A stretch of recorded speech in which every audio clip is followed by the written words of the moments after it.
একটা গ্রামের বেশ কয়েকজন কৃষক দেনার দায়ে ডুবছিল। এমন একটা লোন যেটা তারা কখনো নেয়নি। নিজের জমি, বাড়ি আর নিজের জীবনকে বাঁচানোর জন্য ওরা প্রতিটি দরজায় কড়া নেড়েছে। আজ রাতে আমি আপনাদের দেখাবো এই কেসের দ্বিতীয় তথা শেষ ভাগ, ক্রাইম পেট্রোল সতর্ক।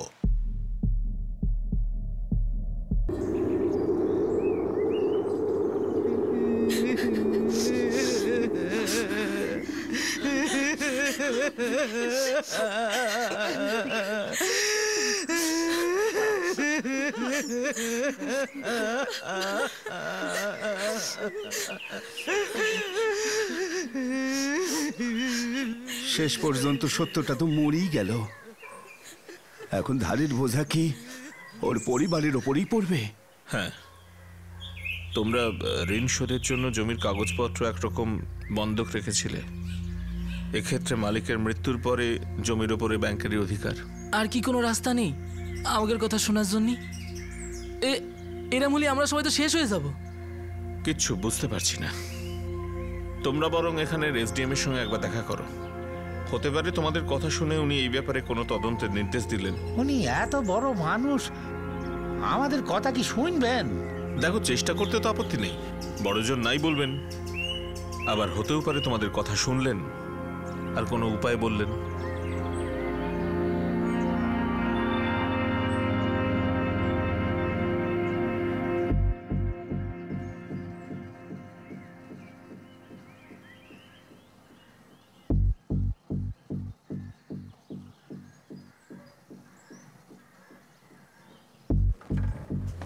যাও, সাহেব ডাকছে। সাহেব, আমাদের মনে হয় হরিশ গৈলি সেই লোক যে আমাদের ঠকিয়েছে। ব্যাংক থেকে এত টাকা ঋণ নেওয়ার সামর্থ্য আমাদের মধ্যে কারোরই নেই। মোরা তো ছোট ছোট চাষি সাহেব, খুব অল্প স্বল্প জমি আছে মোদের।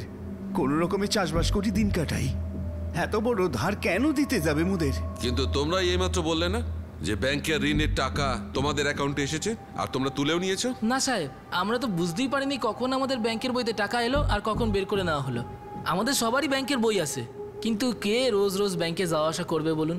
ওই ব্যাংক থেকে টাকা আদায় করতে না এলে আমরা তো জানতেই পারতাম না কোথা থেকে আমাদের ব্যাংকের খাতায় এত টাকা এসেছে আর কে এইবার তুলে নিয়েছে। তোমরা ব্যাংকের লোকের সঙ্গে কথা বলেছো? তারা কি বললো? সাহেব, ব্যাংকের লোকরা তো আমাদের কথা শুনছেই না। তার উপরে সাহেব, প্রত্যেকে আমাদেরকে ফিরিয়ে দিয়েছে। এখন একমাত্র আপনিই আমাদের ভরসা। আমার হাতে কিছু নেই। আপনি যদি এই কথা বলেন তাহলে আমরা কোথায় যাই বলুন? দেখো, আমি চাইলেও এ ব্যাপারে আমি তোমাদের কোনো সাহায্য করতে পারবো না। বিশেষ করে ব্যাংকের ব্যাপারে আমি তো না কি গলাবো না। একটা কথা স্পষ্ট করে বলতে চাই, যদি ব্যাংক তোমাদের ঋণ দিয়ে থাকে আর ঋণের টাকা ব্যাংকে ফেরত না আসে, তাহলে ব্যাংকের পুরো অধিকার আছে টাকাটা উসুল করার। এখন প্রশ্ন হলো যে কে কাকে ঠকিয়েছে, এটা জানার জন্য প্রমাণ চাই। আর যে সমস্ত প্রমাণ আমার কাছে আছে এসব কিছুই তোমাদের বিরুদ্ধে। এখন তোমরাই বলো তোমাদের কি সাহায্য করব? সাহেব, এরকম করবে না সাহেব। সাহেব, আমরা মরে যাবো। আরে এটা কি করছো? এটা অফিস। যাও যাও, ওদিকে যাও যাও। রাস্তায় ভিক্ষা করতে হবে সাহেব। দেখো, তোমাদের একটা পরামর্শ দিচ্ছি। যদি তোমরা চাও তোমাদের এই কেসটা নিয়ে তদন্ত হোক, তাহলে সোজা ডিএম সাহেবকে ধরো, মানে ডিস্ট্রিক্ট ম্যাজিস্ট্রেট। যদি উনি আমাকে অর্ডার দেন তাহলে আমি এই কেসটা তদন্ত করব, না হলে আমার হাত বাঁধা। সরি।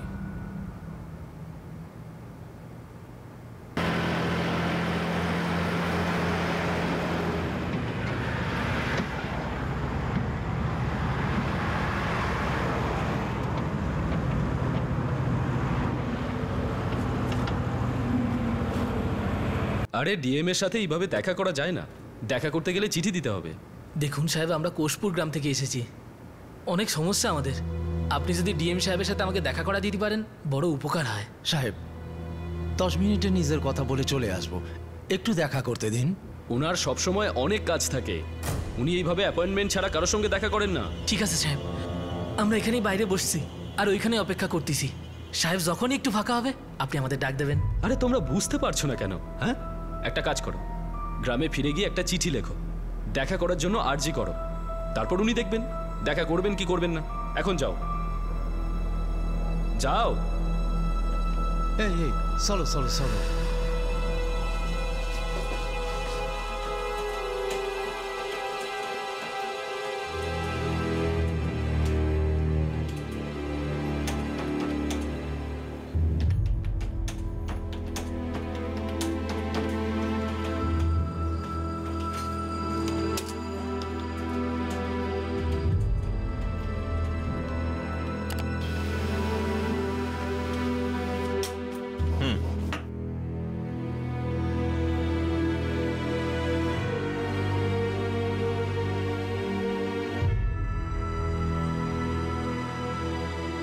আমরা এটা রেজিস্টার্ড আইডিতে পাঠাবো, তাতে রসিদটা পাবো।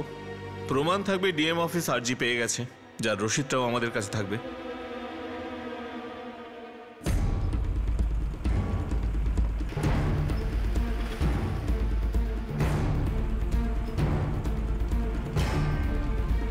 আমরা কোনো ঋণ টিন নিইনি ব্যাংক থেকে। ওই হরিশ গোয়েল আমাদের সব গ্রামবাসীদের ঠকিয়েছে। দেখো, আমরা ওসব জানি না কে কাকে ঠকিয়েছে। আমাদের তো শুধু ব্যাংকের টাকাটা উদ্ধার করাই কাজ, তারই কমিশন পাই। চুপচাপ যদি না দাও, চেঁচামেচি হবে, মারধর হবে, আরো অনেক কিছু হবে। আদায় করেই ছাড়বো। এমন করে তর পাচ্ছ কেন তোমরা?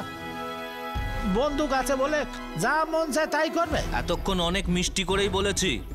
মাস কেটে গেছে, এক পয়সাও মেটাওনি তোমরা। তোমরা টাকা না দিলে আমরাও পাবো না।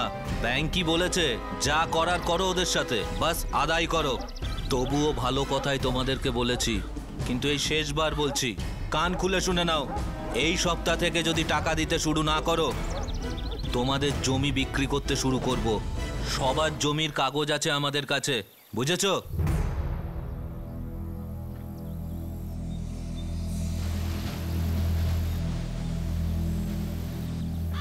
ভাই, 4 দিন হয়ে গেছে ডিএম কে জানাইছি। হে ভগবান, এখন কি হবে? গরিবের কষ্ট এরা দেখতে পাচ্ছে না। আমরা মরে গেলেও এদের কিছু যায় আসে না।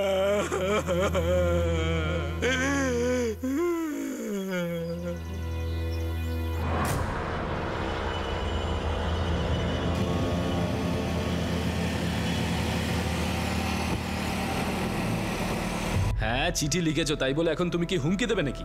কেন ভাই, তুমি কি একাই চিঠি লিখেছো সারা রাজ্যে? আরে স্যারের কাছে কত চিঠি আসে তুমি জানো?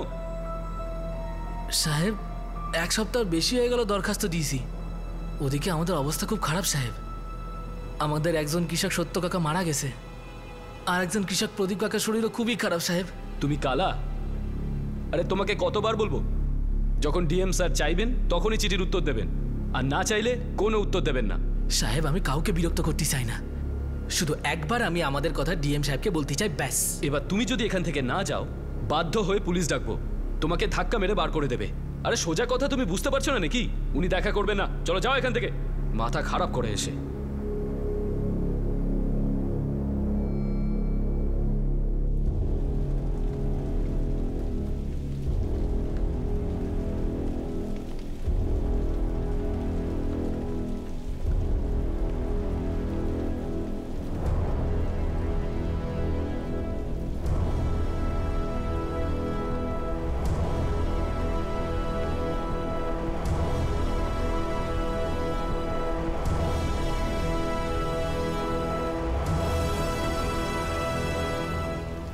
গোবিন্দ স্যার, ডিএম এর গাড়ি এসে গেছে।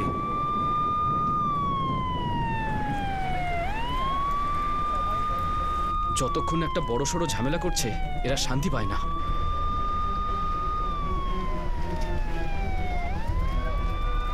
গরিবের উপর অত্যাচার, গরিবের উপর অত্যাচার, গরিবের উপর অত্যাচার।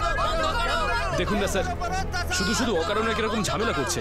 ঋণের নামে ঠকবাজি, ঋণের নামে ঠকবাজি।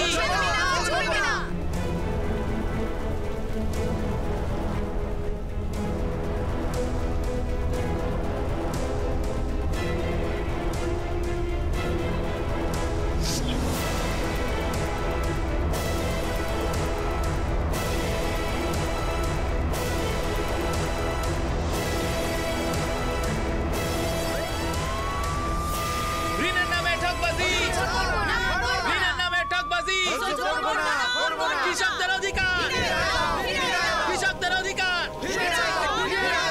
ঋণের নামে ঠকবাজি, ঋণের নামে ঠকবাজি, ঋণের নামে ঠকবাজি, ঋণের নামে ঠকবাজি। কৃষকদের অধিকার। আমাদের একটু সাহায্য করুন না। মানুষগুলো যাবে কোথায়? আমাদের কথা বিশ্বাস করেন, এরকম আমরা কিছু করি না। ছোট ছোট ছেলেমেয়েরা কি খাবে বলেন দিদি? আমাদের সাথে এসব অন্যায় হয়েছে। কোষপুরে কৃষকদের ধর্নার আজকে 3য় দিন। ব্যাংকের অভিযোগ, এনারা নাকি এখনো পর্যন্ত ঋণের টাকা শোধ করেননি, কিন্তু কৃষকদের বক্তব্য হলো তারা ব্যাংকের কাছ থেকে এরকম কোনো ঋণ করেননি। গরিবের উপর অত্যাচার, গরিবের উপর অত্যাচার, গরিবের উপর অত্যাচার, গরিবের উপর অত্যাচার। ঋণের নামে ঠকবাজি, ঋণের নামে ঠকবাজি। এখানকার কৃষকদের এই প্রতিবাদে আশপাশের আরো ৩-৪টে গ্রামের কৃষকরা এসে যোগ দিয়েছেন, যারা প্রত্যেকেই ঠিক একই পরিস্থিতির শিকার হয়েছেন। ঋণের নামে ঠকবাজি, সহ্য করব না, ঋণের নামে ঠকবাজি, করব না, করব না। কৃষকদের অধিকার, কৃষকদের অধিকার। এখনো পর্যন্ত প্রশাসনের পক্ষ থেকে কেউই, এমনকি কোনো প্রতিনিধিও এনাদের সঙ্গে দেখা করতে আসেননি। এরকম বিশাল আকারের একটা সরকারি যোজনার কেলেঙ্কারি ঘটেছে। এখন এটাই দেখবার যে প্রশাসন কি এই গরিব কৃষকদের কথা শুনে এই ঘটনার যথাযথ তদন্তের কথা ঘোষণা করবেন কিনা।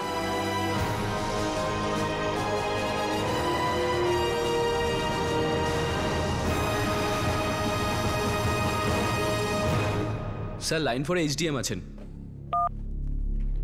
নমস্কার অরবিন্দ বাবু। হ্যাঁ স্যার বলুন।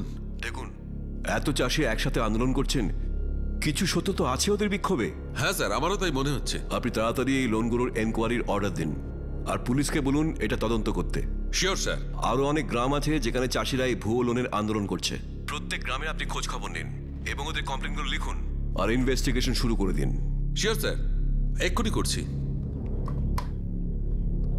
শেষ পর্যন্ত কৃষকদের বিক্ষোভ প্রদর্শনে প্রশাসনের ঘুম ভাঙল, আর এই মামলার বিচার শুরু হলো। তাদের নির্দোষ প্রমাণিত হওয়া এখনো বাকি আছে, কমপক্ষে তাদের বক্তব্য তো শোনা হলো। আমি তোমাদের পাসবুক আর নোটিশ দেখে নিয়েছি। এবার আমাদের এটা খোঁজ করতে হবে যে হরিশ গোয়েল কোথায় আছে। গ্রামে কোনো আত্মীয় আছে ওর? না সাহেব, ওর কোনো আত্মীয় নেই। একটা লক্ষণ নামে ছেলে আছে যে ওর কাছে কাজ করতো, কিন্তু ও বলছিল যে হরিশ গোয়েল 1 সপ্তাহ আগে গ্রাম ছেড়ে কোথায় যেন চলে গেছে।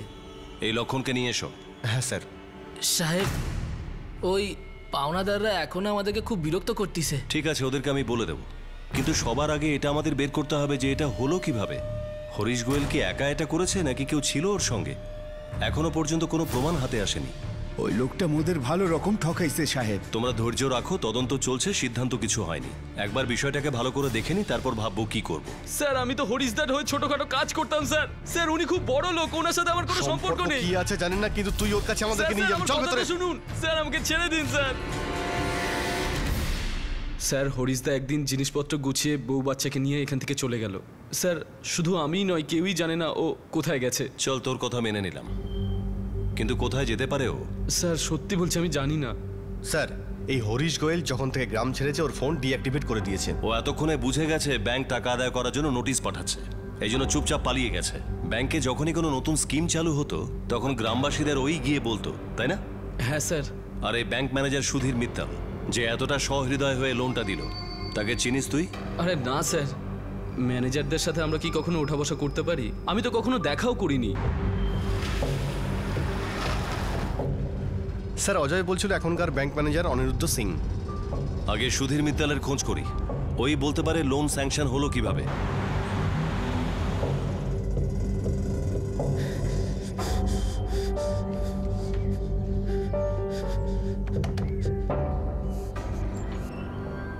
কি হয়েছে সুজিত বাবু? অজয়, একটা কাজে কোর্টে গিয়েছিলাম। ওখানে আমি গিয়ে খবর পেলাম যে ব্যাংকের হেড অফিস জেনে গেছে যে ডিএম সাহেব এই মামলায় তদন্তের নির্দেশ দিয়েছেন, কিন্তু উল্টে ব্যাংক তোমাদের সবার বিরুদ্ধে ঋণ শোধ না করবার জন্য কেস ঠুকে দিয়েছে। এবার কি হবে সুজিত বাবু? মামলা তো দিন দিন বেড়েই চলেছে। আরে না, এখন কিছুই হবে না, কারণ তদন্ত চলছে। কিন্তু এখন উল্টে ব্যাংক যেহেতু কেসটা করেছে, তো আমি এখন লোনের কাগজগুলো চাইতেই পারি, তাতে সবার কেসটা খুঁটিয়ে দেখতে পারবো। তাহলেই বুঝতে পারবো যে এত বড় লোনটা পাস হলো কিভাবে। তাতে কি হবে? অজয় শোনো, যে কোনো লোন জমি অনুযায়ী পাওয়া যায়। আর কোথায় আছে তোমাদের এত ক্ষেত খামার যে এত বড় বড় অ্যামাউন্ট তোমরা পেয়ে গেলে? একবার কাগজগুলো পেয়ে গেলে পুরো ব্যাপারটা পরিষ্কার হয়ে যাবে।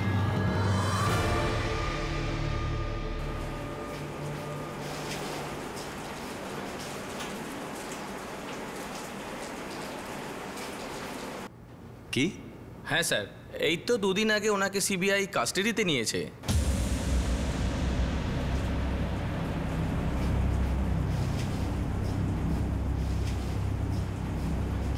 কি জন্য?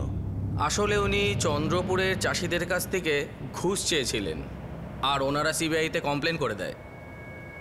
আচ্ছা, তার মানে জালিয়াতির ব্যাপারটাই ব্যাংকে খুবই পুরনো। 2006-এও কোশপুর গ্রামের কিছু কৃষককে লোন দেওয়া হয়েছিল, যা আজ পর্যন্ত ওরা পায়নি। এই কেসে সরাসরি যুক্ত ছিল এই গ্রামের একজন বাসিন্দা হরিশ গোয়েল, আর ম্যানেজার ছিল সুধীর মিত্তাল। ও কোথায় এখন? এ তো 4 বছর আগেকার কথা, আর 2 বছর হলো আমি এখানে আছি। আর আমার টাইমে সুধীর মিত্তাল এখানে ছিলেন না। কেউ তো আছে যে ওর ব্যাপারে পুরোটা জানে? আগে কপিল রানা হয়তো আপনাকে কিছু বলতে পারবে, কারণ তখন উনি ব্যাংকের লোন ডিপার্টমেন্টে ছিলেন। স্যার আসতে পারি? এসো কপিল। এখন উনি বারাণসীর ব্রাঞ্চে আছেন। ওর নাম্বার আছে তোমার কাছে? নাম্বার তো নেই, কিন্তু আমি খুঁজে বার করে দিচ্ছি। ধন্যবাদ। একদিকে সেই ব্যাংকের ব্রাঞ্চ ম্যানেজারকে ঘুষ নেওয়ার জন্য গ্রেফতার করার খবর প্রকাশ্যে আসায় সবাই চমকে গেল। এটা পরিষ্কার বোঝা যাচ্ছিল যে কৃষকদের ধোঁকা দিয়ে তাদের নাম করে লোন নেওয়ার বিষয়টি সত্যি হতে পারে। অন্যদিকে সেই উকিল সুজিত শর্মা ব্যাংক থেকে কৃষকদের লোনের পেপারস বের করেন। অনেক রকম বিষয় এবার প্রকাশ্যে আসতে চলেছিল। এই হচ্ছে তোমাদের লোন মঞ্জুরির কাগজপত্র, যেটা ব্যাংক কোর্টেতে জমা দিয়েছে। এই নাও অজয়, এটা তোমার। এটা জয়ন্তর। দে এইদিকে দে। সত্যনারায়ণ তো। রাকেশ দা ধরো। এই যে অর্জুন কাকা। আগে এই যে। এই নে রাহুল। এই তো।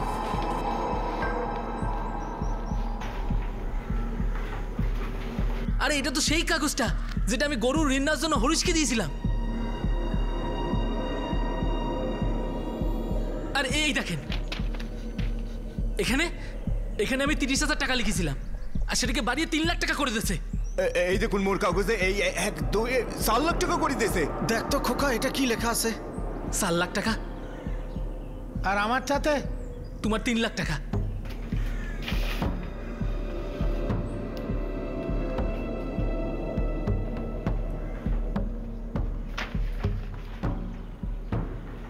এখানেও তো 3 লাখ লেখা রয়েছে। এটা তো পরিষ্কার জালিয়াতি। আমাদের বলা হয়েছিল যে আমাদের দরখাস্তে কিছু কাগজপত্র কম আছে। সব পেপারে কিছু না কিছু গন্ডগোল আছে, তাই এখন তোমরা লোন পাচ্ছ না। আর সেই জন্যই তো আমরা ঋণগুলো পাইনি। আচ্ছা, তোমরা নিজেদের জমির কাগজগুলো দেখো তো। আরে এই দেখো, এই ফর্মে তো আমার বাবার ছবি লাগানো রয়েছে। এটা তো আমি লাগাইনি। আরে হ্যাঁ রে, এ তো তোর বাবার ছবি লাগানো দেখতেছি। আরে এতে তো ওর সইও আছে। সুজিত বাবু, এই দেখেন, ঋণের এই ফর্মটা আমরা 2006-তে লিখেছিলাম। 2006-তে? আমার বাবা তো 2004-এ মারা গেছে। তাহলে বাবা সই করবে কি করে? এই দেখুন বাবু, এই দেখুন, আমার কাগজে আমার বউয়ের নাম সুভদ্রা সই করে দিয়েছে। এই দেখুন সই রয়েছে।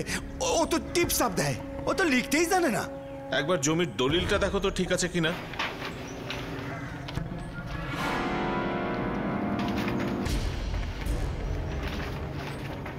এই দেখেন সুজিত বাবু, আমাদের নামে এত বড় বড় জমি দেখিয়েছে। আমাদের তো এত জমিই নেই। এই দেখেন মোর নামে কত বড় একটা জমি দেখাইছে। এটাতেও দেখছি আসলের থেকে 10 গুণ বাড়িয়ে দেখিয়েছে। দেখেছে তো কাগজটা আসল মনে হচ্ছে, কিন্তু তোমাদের লোন অ্যামাউন্টটা বাড়ানোর জন্যই ভুয়ো কাগজ লাগানো হয়েছে। সবার বেশি বেশি জমি দেখানো হয়েছে। দেখলেন সুজিত বাবু, এটা পরিষ্কার জালিয়াতি তো। এখন আপনি প্রমাণ পেলেন তো যে আমাদেরকে ঠকানো হয়েছে।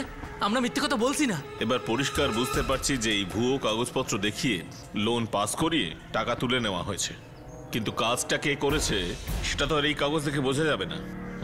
ব্যাংক তো এটাই বলবে তোমরাই ভুয়ো কাগজ লাগিয়েছো আবেদন করবার জন্য। এ তো বিশাল বড় অন্যায়। আমরা সবাই নির্দোষ হওয়া সত্ত্বেও নিজেদেরকেই বাঁচাতে হচ্ছে, লড়াই করতে হচ্ছে। ঠকলাম আমরা, আর ফাঁসলামও আমরা। হ্যাঁ, এখন দেখতে হবে পুলিশের তদন্ত কত দূর গড়ালো। বেটা হরিশকে পেলেই সত্যিটা জানা যাবে।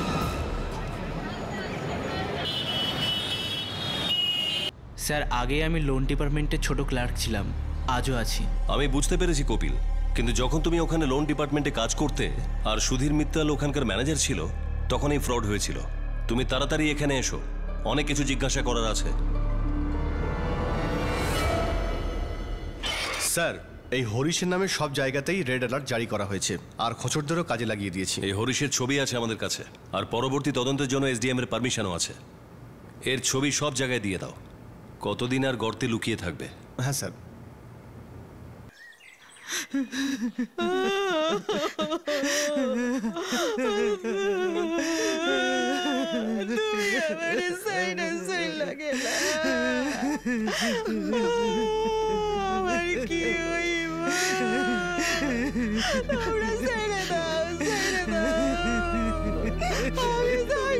সাথে।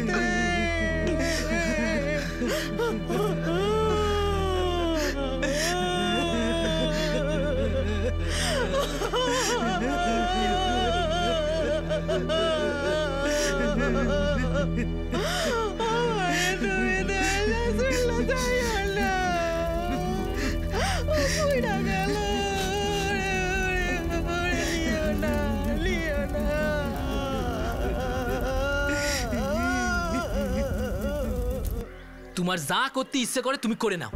কি করবে? মেরে ফেলবে? এমনিতেই রোজ মরতেছি। তোমার এই হুমকিরে না আমরা আর ভয় পাই না। তোমাদের ঝগড়া ব্যাংকের সঙ্গে, আমাদের সাথে না। আমরা আমাদের কাজ করতে এসেছি। গরিব বলে কি মোদের মানুষ বলে মনে করো না? না বলতেছি আমাদের ঠকানো হয়েছে, এতগুলি লোকের কথা বিশ্বাস হইতেছে না, তাই না? শুধু ব্যাংকের টাকা আদায় করতে এসেছি, যাতে কমিশনটা পাই। অনেক বুঝিয়েছি তোমাদের, এক নয়া পয়সাও ঠেকাওনি তোমরা এখনো। আর করবও না, বুঝেছো? পুলিশ খোঁজ করছে, তোমার এই ব্যাংক কোর্টে গিয়েছে। তাহলে কিসের টাকা? এখন যা হবে কোর্টই বিচার করবে। এই টাকা ফেরতের চক্করে দুজন মরেছে। কেউ আমাদের সঙ্গে বেইমানি করে গেছে আর ছেড়ে গেছে এদেরকে। অনেক সহ্য করেছি আমরা, আর সহ্য করব না। চলে যাচ্ছি, কিন্তু খুব তাড়াতাড়ি আবার আসবো নোটিশ নিয়ে। দেখছি তোমরা কি করতে পারো।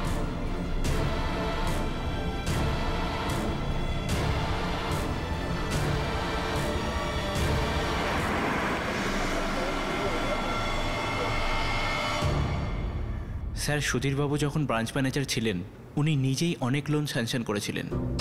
যেহেতু উনি ব্রাঞ্চ ম্যানেজার ছিলেন তাই ওনাকে কেউ প্রশ্ন করতো না। কোষপুর গ্রামের এই সমস্ত কৃষকদের লোন কি সুধীর মিত্তালি স্যাংশন করেছিল? হ্যাঁ স্যার, উনি স্যাংশন করেছিলেন। গ্রামের লোকেরা এই পেপারস নিয়ে এসেছিল আমার কাছে।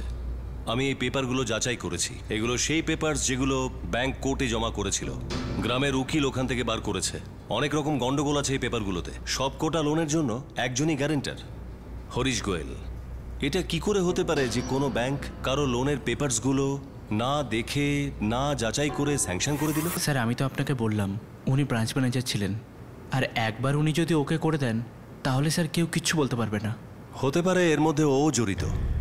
সম্প্রতি এই ব্যাংকের ম্যানেজার ঘুষ নিতে গিয়ে ধরাও পড়েছে। আশ্চর্যের কোনো ব্যাপার নেই যে সুধীর মিত্তাল জড়িত। তুমি কি সত্যি জানো না যে ও কোথায় ট্রান্সফার হয়েছে? আর যদি রিটায়ার হয়ে গিয়ে থাকে তাহলে কোথায় আছে? কেউ তো নিশ্চয়ই আছে যে সবটা জানে। স্যার, কেউই জানে না উনি এখন কোথায় আছেন। আসলে ওনার তো কোনোদিন ট্রান্সফারই হয়নি। 2008-এ ওনাকে সাসপেন্ড করা হয়েছিল, তারপর থেকে কেউই কিছু জানে না। কেন সাসপেন্ড করা হয়েছিল? স্যার, এই লোনগুলো স্যাংশন হওয়ার পরেই টাকা আদায় না হওয়ার কারণে ব্যাংকে এনকোয়ারি বসে, আর ওর থেকে জানতে পারা যায় যে লোন স্যাংশনে প্রচুর জালিয়াতি হয়েছে।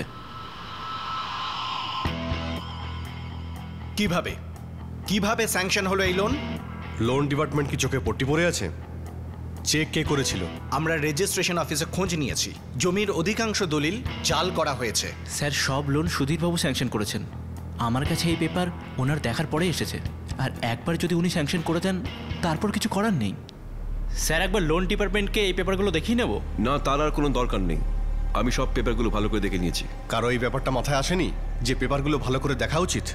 ব্যাংকের অনেক ক্ষতি হয়েছে এইসব ভুয়ো কাগজপত্রের জন্য। কে দেবে এটা? স্যার, ব্রাঞ্চ ম্যানেজারই ফাইনাল স্যাংশন দেন। এবার ওনাকে কে প্রশ্ন করবে? সবাই জানতো কি হচ্ছে, কিন্তু কেউ কোনো প্রশ্ন করেনি। কেন? ব্যাংকের কাজ হচ্ছে লোন দেওয়া, আর টাকা যেন ফিরে আসে। আমি দেখব টাকাটা যেন ফিরে আসে। কি করে ফিরে আসবে সুধীরবাবু? যদি চাষিরা চায় তাহলে ব্যাংকের এগেনস্টে ফ্রড কেস করতে পারে। আমাকে একটা কথা বলুন তো, টাকাগুলো গেল কোথায়? আমার তো মনে হয় টাকাগুলো আপনি পকেটে ভরেছেন। আপনার সাথে আর কে কে জড়িত আছে? দেখুন, এরকম অপবাদ দেবেন না। আমি যা কিছু করেছি ব্যাংকের জন্যই করেছি। ব্যাংকের জন্য নয়, নিজের জন্য করেছেন। চুরি করেছেন আপনি। চুরি করেছি আমি? What nonsense you are talking? On the contrary, ব্যাংকের যে টার্গেট ছিল এগ্রিকালচার সেক্টরে 20% লোন দেওয়া, সেই টার্গেট পূরণ করার চেষ্টা আমি করেছি, যাতে ব্যাংকের অন্য সেক্টরে লোন দেওয়ার ক্ষমতা বাড়তে পারে। আর এই সুযোগে আপনি নিজের পকেটটা ভরিয়েছেন। এই যে কারণ দেখাচ্ছেন, এই এগ্রিকালচার সেক্টর কৃষকদের জন্য করা হয়েছে, আর সেটা আপনি মিসইউজ করেছেন। আর তাছাড়া জমির জন্য যে লোনগুলো মুকুব করা হয়েছে তার খোঁজ আপনি ভালোই রেখেছেন। যাকে তাকে লোন দিয়েছেন আপনার পকেট ভরার জন্য, কি তাই তো? আপনার বিরুদ্ধে রিপোর্ট ফাইল করছি। স্যার সব ব্যাংক, বিশেষ করে ন্যাশনালাইজড ব্যাংকগুলোকে নিজেদের লোন দেওয়ার ক্ষমতার 1/ভাগ প্রায়োরিটি সেক্টরকে দিতে হয়, যেমন জমি এবং চাষি। আর এই স্কিমেরই উনি ভীষণ সুযোগ নিতেন। আর এই লোন ওয়েভার ব্যাপারটা কি? সুধীরবাবু কৃষকদের নামে 50,000 টাকার নিচে ভুয়ো লোন পাশ করাতেন, কারণ উনি জানতেন সরকার কোনো সময় এটা মুকুব করে দেবে। সরকার যে কৃষকগুলো লোন মুকুব করে দেয় তাকেই লোন ওয়েভার বলে। সুধীরবাবু ভালো করে জানতেন যে কৃষকদের নামে নেওয়া লোন ওনাকে কখনো ফেরত দিতে হবে না। তো এখন সুধীর মিত্তাল আর হরিশ গোয়েল আছে কোথায়? জানি না স্যার, কেউ কিছু জানে না।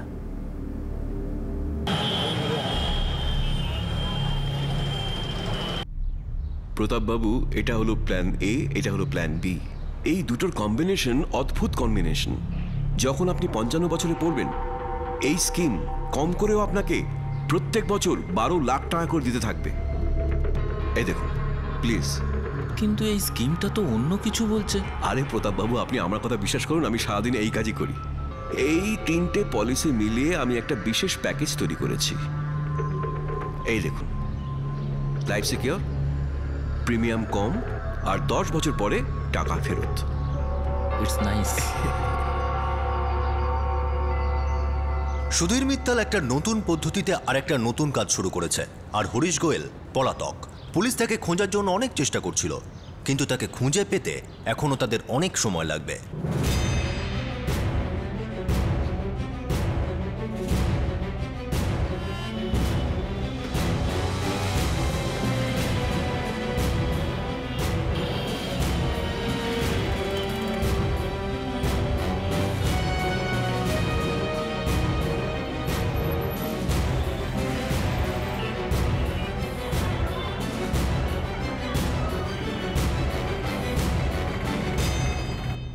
আমরা চেষ্টার কোনো ত্রুটি রাখিনি, কিন্তু এই কেসের তদন্ত তখনই এগোবে যখন হরিশকে আমরা খুঁজে পাবো। আমাদের মনে হচ্ছে ওই ফ্রডটা ব্রাঞ্চ ম্যানেজার সুধীর মিত্তালের সঙ্গেই করেছে। সাহেব, ওই ম্যানেজারে কোনো খোঁজ পেলেন? ও নিখোঁজ। যদি একবার এই হরিশ গোয়েলকে হাতে পাই তাহলে ওকেও পেয়ে যাব। সাহেব, ততদিন এই ধারের খাড়া তো ওদের মাথার উপরই জ্বলতে থাকবে না? আমরা আদায়কারীদের পরিষ্কার জানিয়ে দিয়েছি যে তোমাদের কাউকে যেন বিরক্ত না করে। বড় উপকার করলেন সাহেব। একবার এই সমস্যার বোঝা কাঁধ থেকে নামাতে পারলে তাহলে হয়তো বাঁচতে পারবো। আমি বুঝতে পারছি তোমাদের মনের অবস্থা ঠিক কেমন। আমাকে বিশ্বাস করো, আমাদের হাতে যতটুকু আছে ততটাই করছি।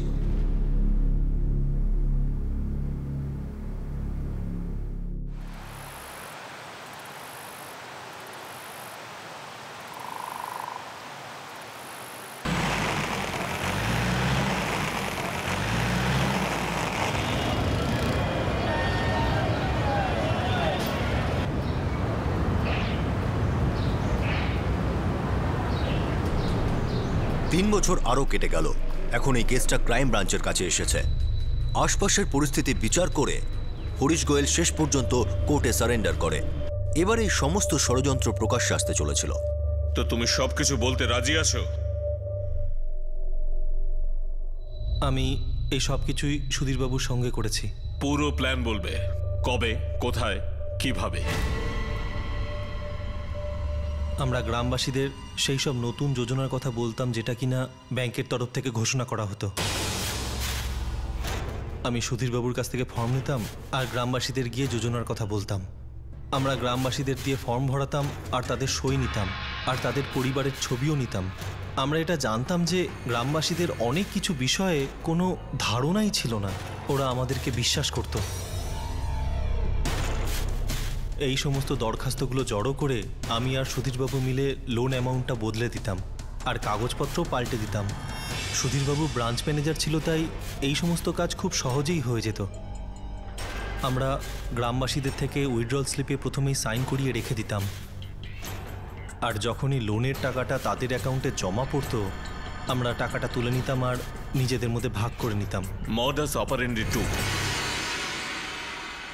লোনের ক্রেডিট লিমিট বাড়ানো।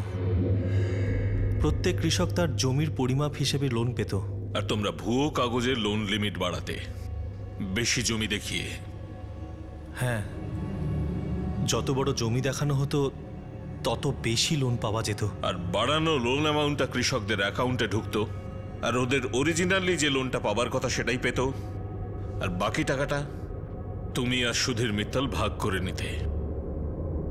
হ্যাঁ, হ্যাঁ। Modus operandi 3। আমরা ভুয়ো নামে ভুয়ো কাগজ তৈরি করতাম, কখনো কখনো মৃত কোনো ব্যক্তির নামেও, যার নামে ব্যাংকে কোনো অ্যাকাউন্ট আছে আর যেটা কখনো বন্ধ করা হয়নি। আমরা এমন অ্যাকাউন্টই খুঁজতাম। সুধীরবাবু লোন পাস করে দিতেন আর আমি টাকাটা তুলে নিতাম। জানা কথা, ভুয়ো সাইন করে। হ্যাঁ তাই। আর ওই লোনের কতটা রিকভার হতো না? সুধীরবাবু সরকারের এই লোন ওয়েভার মানে ঋণ মকুবের ব্যাপারটা খুব ভালোভাবে জানতো। বেশিরভাগই ঋণ 50,000 টাকার কমের হতো। এই টাকার মধ্যে কৃষকদের দেওয়ার জন্য ঋণ সরকার অনেক সময় মকুব করে দিত। সুধীরবাবু এই ঋণ মকুবের খবরটা আগে থেকেই পেয়ে যেতেন। ঋণ অ্যাকাউন্ট ক্লোজ হয়ে যেত, তাই এই ব্যাপারে কেউ খোঁজও নিত না। তোমাদের কর্মকাণ্ডের ফল আজ গরিব কৃষকরা ভুগছে। সুধীর মিত্তলের খোঁজ তুমি দিতে পারো? কোথায় সে?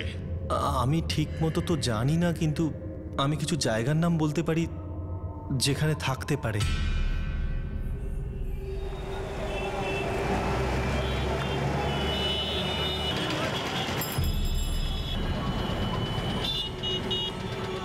আমি সম্মানীয় সিনিয়র সিটিজেন, এতে আমার কোনো হাত নেই। আপনাকে কথা বলবার সুযোগ দেওয়া হবে, এখন চুপচাপ চলুন।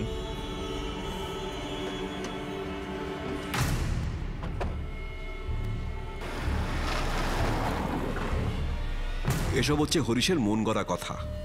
টেল মি, আপনার কাছে কি প্রমাণ আছে যে এই সব কিছু আমি করেছি? ব্যাংকও আমার বিরুদ্ধে এনকোয়ারি বসেছিল, কিন্তু একটা প্রমাণও তারা পায়নি। সুধীর মিত্তল, হরিশ পরিষ্কারভাবে জানিয়েছে যে তোমরা কিভাবে জালিয়াতি করতে আর ব্যাংকে লুটতে। কিসের চিটিং, কিসের প্ল্যান? এই ভুল দোষ দিচ্ছেন আমার ওপর। আমি এসব স্বীকার করি না এবং আই ডোন্ট অ্যাকসেপ্ট ইট। ঠিক আছে, আমরা তোমায় কোর্টে পেশ করব। হরিশ আগেই কোর্টে সারেন্ডার করেছে, কোর্টের সমস্ত দোষ স্বীকার করেছে। এখন তুমি আর তোমার উকিল তোমার ভাগে দলিল পেশ করবে।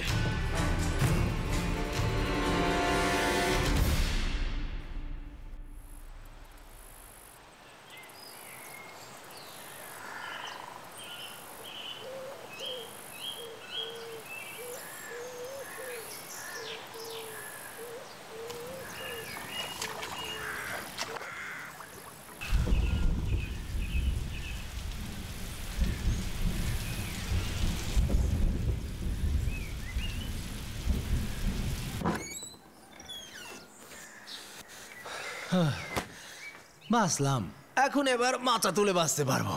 হ্যাঁ বাবা, কোনো দোষ না করে এত সময় লেগে গেল নিজেদের নির্দোষ প্রমাণ করতে।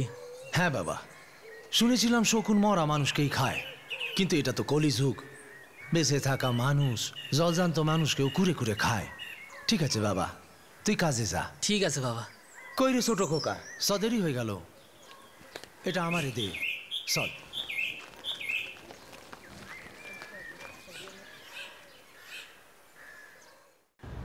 হরিশ গোয়েল এখন জামিনে বাইরে আছে আর সুধীর মিত্তল আইনের হেফাজতে। সুধীর মিত্তল এখন এটাই বিশ্বাস করেন যে তাকে এই কেসে ফাঁসানো হয়েছে। ব্যাংক নিজের রিকভারি এজেন্টদের দিয়ে গ্রামবাসীদের বিরক্ত করা বন্ধ করে দিয়েছে। এই গ্রামবাসীরা এখন সেই চিন্তা আর ভয় থেকে মুক্তি পেয়েছে যেটা তাদের জীবনকে উথালপাতাল করে দিয়েছিল। কিন্তু কিছু মানুষ যারা এই ঘটনায় নিজেদের প্রাণ হারিয়েছিলেন তারা আর কখনো ফিরবেন না। যখন বড় বড় বিজনেসম্যান লোন নেন কিন্তু অনেক সময় শোধ করতে পারেন না, কিন্তু ব্যাংক তাদের থেকে টাকা আদায় করার জন্য লড়তেই থাকে। কিন্তু যখন কোনো গরিব মানুষকে এই ব্যাংকের আদায়কারীদের সম্মুখীন হতে হয় তখন তাদের ঘুম উড়ে যায়, বেঁচে থাকা দায় হয়ে পড়ে। এখন এই প্রশ্নই উঠছে যে কৃষকদের আর কৃষিক্ষেত্রের বিকাশের জন্য এত যোজনা থাকা সত্ত্বেও তাদের জীবনে কোনো পরিবর্তন কেন নেই?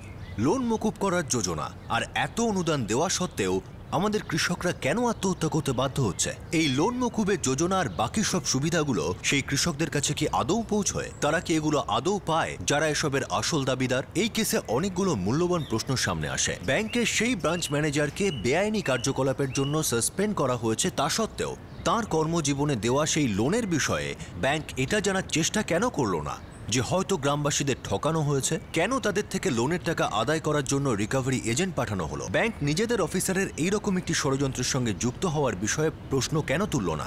যেখানে সেই ব্রাঞ্চেরই এক অন্য ম্যানেজার ঘুষ নেওয়ার চেষ্টা করতে গিয়ে ধরা পড়ে যান। ডিজিটাইজেশন পদ্ধতি চালু হলে এই ধরনের বিষয় হয়তো বন্ধ করা যাবে, যেটাকে আমাদের স্বাগত জানানো উচিত। কিন্তু এসবের মধ্যেও সবচেয়ে জরুরি বিষয় হলো এই ধরনের জালিয়াতির উপর নজর দেওয়া দরকার, যারা সমস্ত প্রক্রিয়ার মধ্যেই অন্যদের নিজেদের লোভের শিকার বানানোর সুযোগ খুঁজতে থাকে। আর এই চেষ্টা শুধুমাত্র প্রশাসনের তরফ থেকেই নয়, বরং আমাদের তরফ থেকে হওয়া উচিত।